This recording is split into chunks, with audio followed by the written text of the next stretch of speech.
Welcome to the Wes Miller Show, presented by the UNCG Alumni Association. Coach, you guys had a great weekend. You dropped the first one to High Point, but you beat Navy and you beat North Dakota State. What are your thoughts on that weekend? First off, credit to High Point Friday night. I thought they outplayed us. They had better effort than us. They were more focused than we were. I was really disappointed Friday night, as disappointed as I've been with this team in the short part of this year. That said, I was really proud in how we responded Saturday night. Our play against North Dakota State is a step in the right direction to the team that we're capable of becoming. I thought we were focused on the task at hand. I thought we played together. I thought we shared the ball. And then defensively, we were tougher. We made efforts to get to loose balls, to finish the defense. And so I was pleased with the mentality we played with on Saturday night with North Dakota State. And North Dakota State's a really good basketball club. So that was a great win for us. And then, Sunday, there were times our play wasn't what I wanted it to be, but I was proud of the fact that we came in third game in 3 days and figured out a way to win a game, and to win a game by double figures against a really disciplined Navy team. I would like us to finish better. I thought we had a chance to really close that out in the last 4 minutes, and we were a little sloppy down the stretch. So there's a lot to build on, but certainly we took some steps in the right direction this weekend, despite the fact that I didn't like our effort Friday night against High Point. Okay. So when you're looking at that game against High Point and then against North Dakota State, you mentioned they're a great team. They've been to the NCAA tournament 3 out of the last 4 years. Was it just the mentality that was a difference, or was part of it how many turnovers you guys forced? We did get our hands on a lot of balls. I think we forced 20, 24 turnovers, something of that nature. And so when you get your hand on balls, that usually shows you you're playing with good effort. We were quicker to loose balls, and I thought even though they shot it really well from the field, the difference in the game defensively for us was that we did create a lot of havoc and a lot of turnovers. And when you're looking at one of those players that really disrupted what they were trying to do, Marvin Smith had a great weekend. Last time you were on the show, you spoke about wanting his development to just continue and that he was one of the players you were really excited to see. What does his progress look like to you so far this year?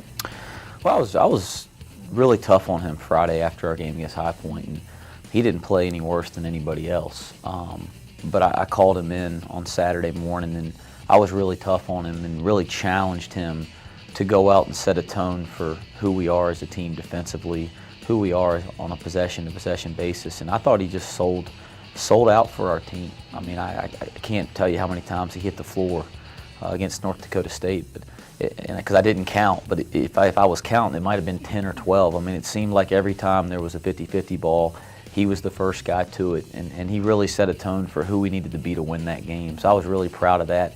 Looking forward a little bit, your next big game is against A&T. So I'm wondering if there's a difference in mentality at all when you're facing those teams that are in the triad. So teams like High Point and teams like A&T, is there a difference in the way that you feel your guys are acting, or is it exactly the same thing? I hope we get up for every practice and every drill and every shoot around and every film session. I tell the guys I want 100% of the time. That's just my personality.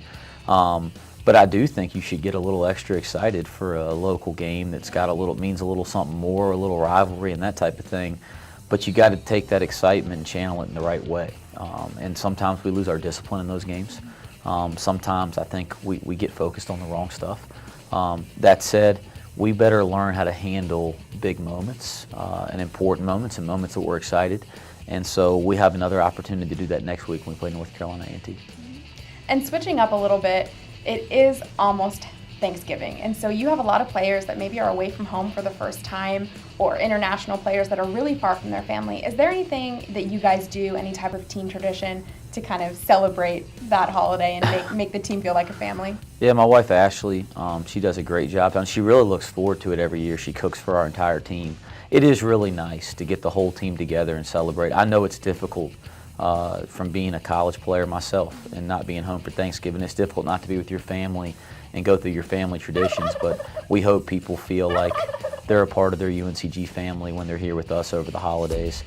Ashley really enjoys it. I enjoy having the guys to the house, and what I don't enjoy is all those leftovers that I eat and gain about 10 pounds after Thanksgiving. But it should be a fun week and an opportunity for us to get better too, because you're out of school, Megan, so we can do a little bit more on the court in terms of skill development, in terms of practice, and so it's an opportunity for us to improve and an opportunity for us to spend more time together as a team. Well, thank you so much, Coach, for joining me on the show. That's all we have with Coach Miller, but both of us talked about Marvin Smith earlier. We have a little bit more on him when we get back after the break.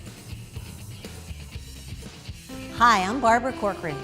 To sell your home on time for the most money, you need a sharp agent with a marketing strategy that creates the most demand. Bottom line, you need a partner willing to put their own money on the line for you. In Greensboro and Winston-Salem, it would be Jason Bramblett. He attracts hundreds of buyers and creates so much demand that Jason can guarantee if your home doesn't sell at a price and deadline you agree to, he will buy it. Partner with the agent I trust. Go online or call and get your home sold. Add big flavor to your next get-together with Subway Catering, featuring good-to-go boxed meals with a side and freshly baked cookie, crowd-pleasing giant subs, and piled-high sandwich platters overflowing with flavorific choices. All made the way you say with everything you love, like jalapenos and Chipotle Southwest sauce. Subway Catering is simple and satisfying, a great value for any budget. Just call 877-360-CATER or visit Subway.com and let us take care of any occasion. Subway, cater fresh.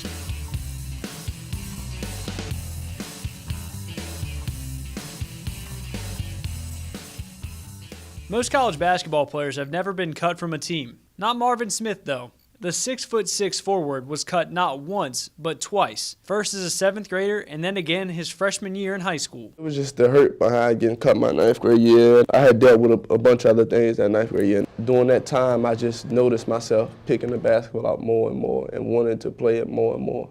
That's when I just pretty much fell deeply in love with the game of basketball during that time. And with that, the transformation had begun, and Smith's height took off as well, going from a 5'9" freshman to a 6'6" physical presence in the low post. How I approach the game is just like how I approach life, man. I take it serious, man, and basketball is my life, man. I mean, I love the game. Every day when I wake up, I make sure like it's on my mind to do something to improve myself as a basketball player. During that time, Smith met his mentor, Jimmy Turpin, who found the key to unlocking the forward's potential: hard work. Took me on his wings a little bit, shared a lot of great advice with me that I still help with this day, and he just pretty much just guided me and helped me to get where I'm at today. He was always brutally honest with me, and that's one of the things I thank him a lot for.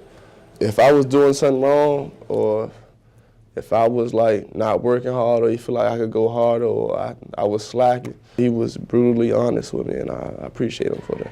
Smith made the JV roster in his 10th grade year, moved up to varsity in 11th grade, and shined his final year at Henrico High School, averaging a double-double to lead the Warriors to the AAA state championship. Even though he found success on the hardwood, Smith had no Division I scholarship opportunities to show for it, and watched as players around him began receiving the offers he so desperately wanted. I was pissed seeing other guys getting offered and knowing that like I'm capable of playing on that level. It's just like a coach really taking a chance on me or believing in me how I believe in myself. I didn't have a school reach out to me into regards to basketball until my senior year of high school. And it was a Division III school. Without the offers Smith desired, the Richmond, Virginia native decided to attend prep school for a year at Fork Union Military Academy. A season at FUMA turned into an offer at UNCG, and Smith has kept the hardworking edge Turpin gave him along for the ride in Greensboro. It came along, and I ended up here, and I'm thankful for it, and I'm blessed. And, everything happens for a reason, and things worked out how it was supposed to work out. The junior opened the year with a double-double against Presbyterian, but his drive is the belief that he can still improve. I'm my toughest critic, even though Coach West might think he is. I really critique myself a lot on my game. Like even with practices, I go back and I analyze the practice, and I think about the things that took place over the course of the practice and the rooms that I could improve on, the things I did bad that day. I analyze things I did good as well, and how that worked, and how I could do it more often to help this team win. If Smith's start to the season is any indication, the forward is going to play a big role in helping the Spartans win this season. But Smith isn't going to rest on that. He's going to stay in the gym. He's going to stay working, only to improve, to get better, because he remembers the time he was cut, not once, but twice.